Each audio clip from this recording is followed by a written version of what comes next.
One of our most important and essential resources is water.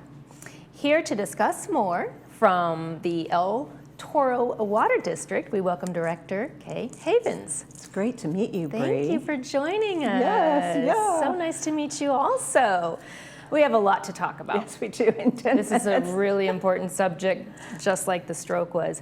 So talk to us about making water conservation a California way of life. So we have a new regulation coming down from the state.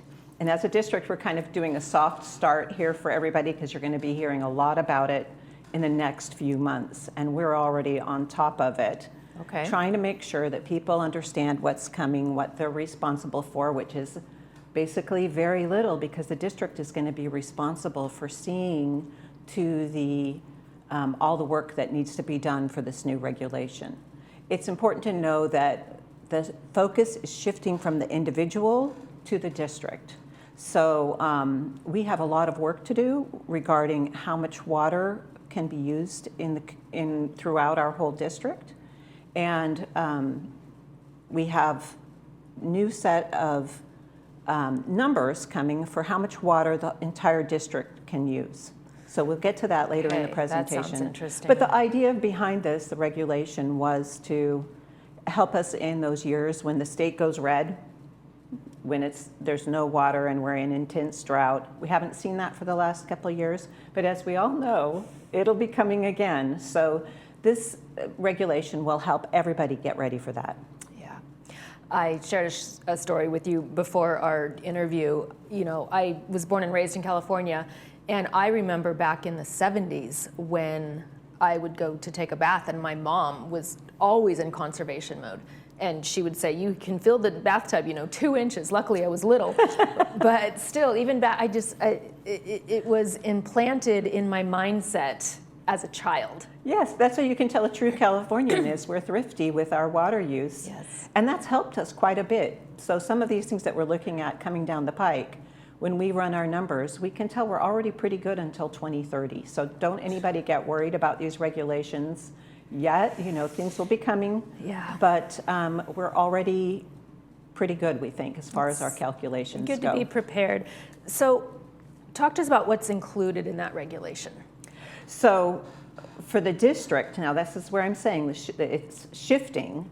We're going to be looking at a budget that's given to us for water for the overall district. And that will include how much water is used for residential inside the house, how much is used outside the house. So in Laguna Woods, it will be the landscaping. Mm-hmm. The only concern we have currently is for United, where they're watering lots of what's called non-functional turf, pretty turf, with potable or drinking water. Mm-hmm. That's going to be probably the main focus of this regulation for us, is helping them with that.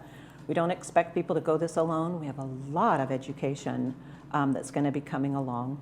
And the new part of the regulation too is that the commercial, industrial, and institutional parts of our district will come under the umbrella of this regulation, will be responsible for water loss to any kind of leakage in the system.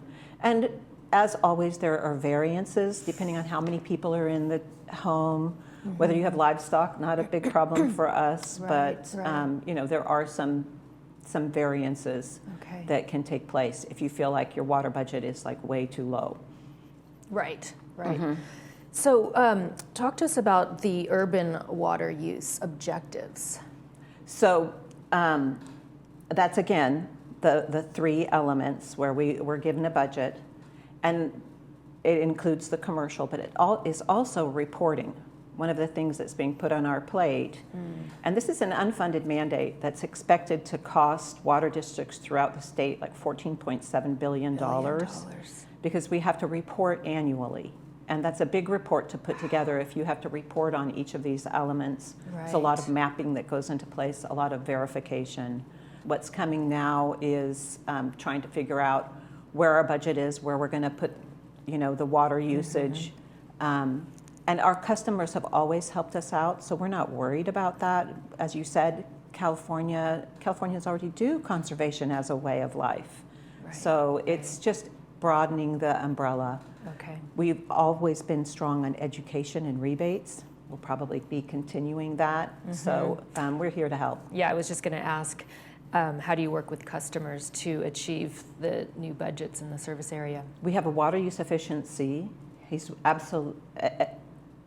water use efficiency expert, a lot of big words here today, Vu Chu, who's absolutely wonderful. And we're already working with the Homeowners Association. We always have worked with the Homeowners Association and will continue to do so. Okay, wonderful.